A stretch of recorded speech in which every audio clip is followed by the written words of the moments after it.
This week, I want to invite you all to join me in praying for our community groups. One of my favorite authors, Dietrich Bonhoeffer, says this in his book, Life Together.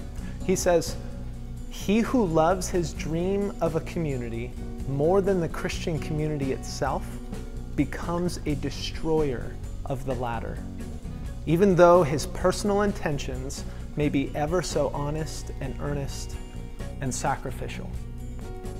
And the idea here is that if you have this vision, this dream of what it should be like to be a part of a church, and you find that in reality it's quite different, and that keeps you from actually loving the people in your church community, then you're missing out on what God wants for you.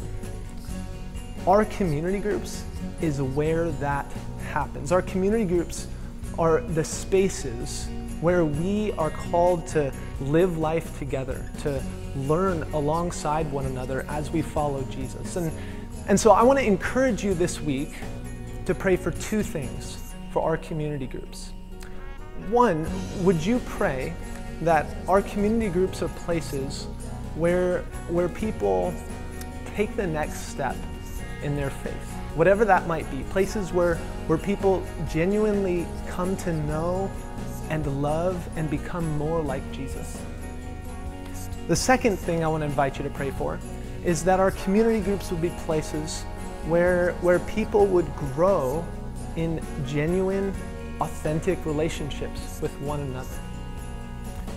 Would you join me this week in praying for our community groups?